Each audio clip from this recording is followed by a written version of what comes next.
For more on this, let's bring in Mohammad Marandi, who joins us now from Tehran. He's a professor at Tehran University. Mohammad, always good to have you on the show.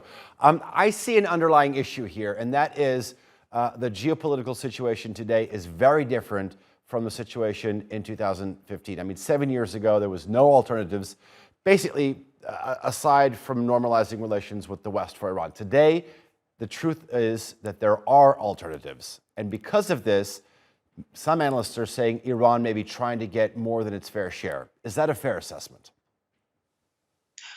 No, I don't think it's true that Iran had no alternative 7 years ago. But I think that the Iranians were quite willing to give the Americans a chance to show that they really wanted to bring about a different sort of relationship. And the Iranians saw that the Americans were utterly dishonest. The Obama years were not years where the United States behaved in a decent manner towards Iran. The so-called maximum pressure sanctions were actually initiated by Obama, where he targeted ordinary Iranians. He called them crippling sanctions.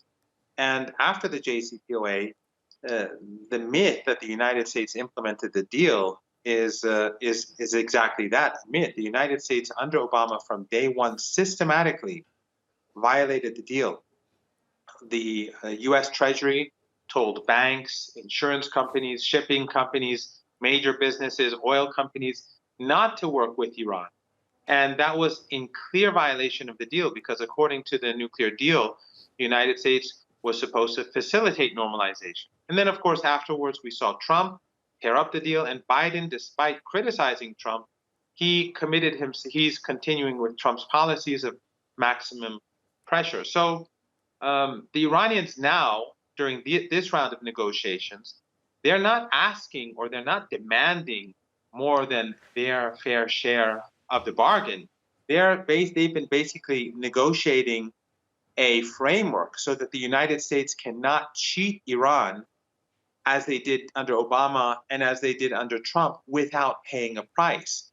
Because when Obama violated the deal, the Iranians paid the price. When Trump tore up the deal, the Iranians paid the price.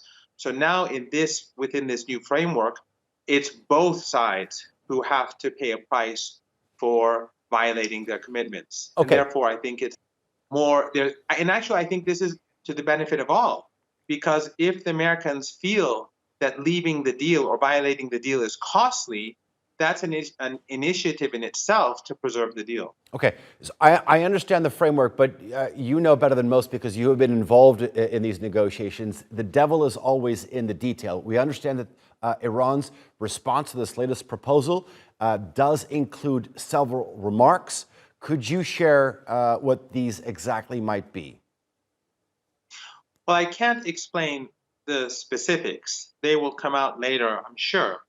But we are in a very different place today than we were 8 months ago.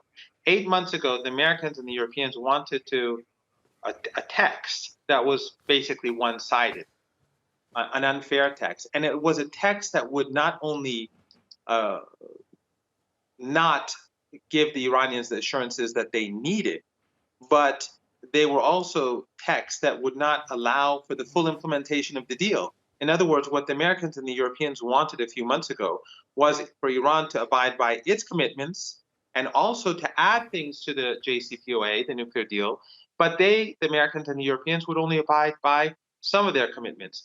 The Iranians, by expanding their peaceful nuclear program and by expanding ties with non-Western powers and regional countries, they've tried to diminish the influence of the Americans and the Europeans and to weaken their negotiating position. And also the crisis that we now see between the United States and Europe, or NATO and Russia, and the increasing tensions with China, the Iranians used that to enhance their position as well, alongside these other issues, to get a better deal. And so the Iranians have through these 8 months of negotiations, they've been able to gain huge concessions on issues such as assurances, verification, sanctions, with regards to their relationship with the IAEA Board of Governors, which is not a technical body, it's a politicized and a political body. So on all the different fronts, the Iranians have been able to gain major concessions, And the only reason why the Iranians push so hard for these concessions is because the United States and the Europeans have such a dark and bad history with regards to implementing the JCPOA. Mohammad Marandi, always a pleasure having you here on the News Hour. I do appreciate it. Thank you very much. Thank you.